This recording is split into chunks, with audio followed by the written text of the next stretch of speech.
बर्तमान देखंतु भत्ता टंका को नहीं आउ गोटे नुआ इनफॉरमेशन आसी जाइए। राज्य सरकार जहाँकि आज भत्ता टंका पुणी थरे जहाँकि वृद्धि करछंती, जहाँकि एठी आपण स्क्रीन माध्यम देखि पारथिबे राज्य सरकार तरफ जो नोटिफिकेशन टी जारी करा जायछि। एई नोटिफिकेशन रे भत्ता टंका को नहीं पूरा इनफॉरमेशन रही जे राज्य सरकार तरफ क्यों मानकर भत्ता टंका पुणी थरे जहाँकि वृद्धि करा जायछि। देखंतु पूर्वरु तो जो मानकु 80 वर्ष हो जाइथिला ता सहित जो मानकर भिन्नक्षम 80% रु अधिक थिला सेमानक जहाँकि 3500 टंका भत्ता राज्य सरकार दौथिले।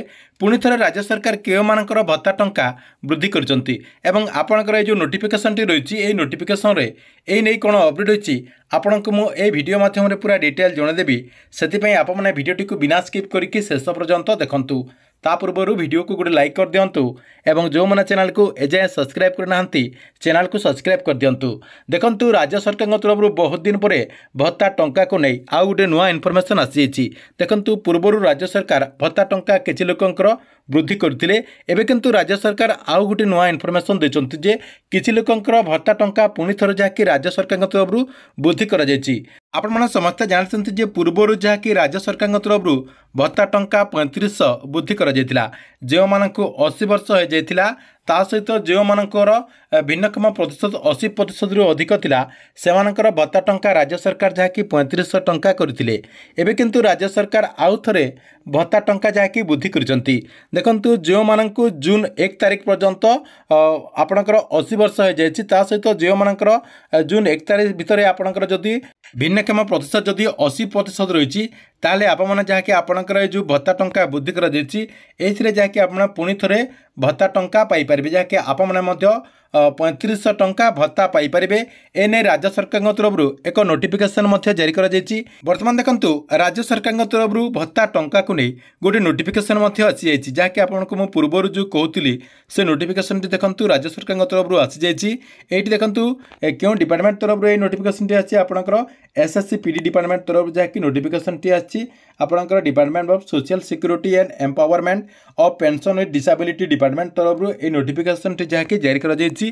तेबे देखंतु ए नोटिफिकेशन टी केते तारिख रे आपणकर जारी करा जायछि 20/5/2025 रे ए नोटिफिकेशन टी जारी करा जायछि। देखंतु ए नोटिफिकेशन रे कोन अपडेट होछि मु आपनको प्रथम देखे दउछि।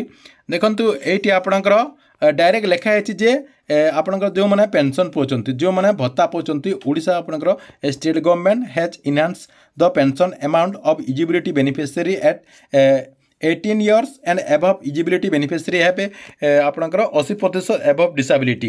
देखंतु आपणकर एठी पूरा इनफॉरमेशन रही जे जो मानकु 80 वर्ष हो जायछि ता सहित जो मानकर भिन्नक्षम 80% रु अधिक रही आपणकर जो डिसेबिलिटी कह जाउछि डिसेबिलिटी अधिक रही सेमानक जहाँकि सरकार तरफ 3500 टंका भत्ता देवाई आपणकर जनवरी मासरे जहाँकि घोषणा करा जायतिला। एबे किंतु राज्य सरकार पुणी थरे जहाँकि सेटाकू रिपीट करुचंती एवं देखंतु किछि हिताधिकारी को पुणी थरे जहाँकि आपणकर एई योजना अधीन ऐड करने राज्य सरकार जहाँकि आउ गोटे नुआ प्रयास करचंती।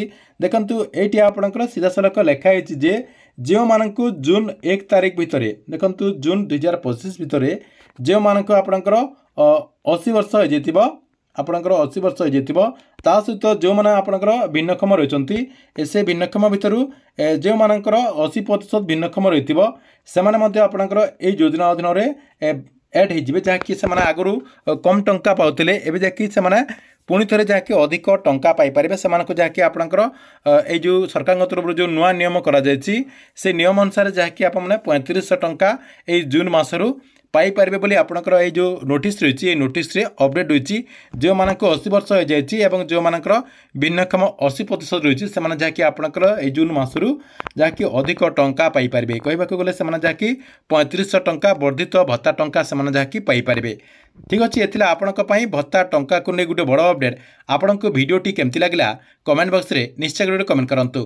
ता सहित ए जो आपणकर नोटिफिकेशन टी कह जाउछि ए नोटिफिकेशन टी जो माने देखा चाहती देखंतु आमर जो टेलीग्राम चैनल रही से टेलीग्राम चैनल रे ए नोटिफिकेशन टी दि जाइए। आप मैंने चाहिए से टेलीग्राम चैनल रे जॉइन होकि ए नोटिफिकेशन टी नहीं पारिबे।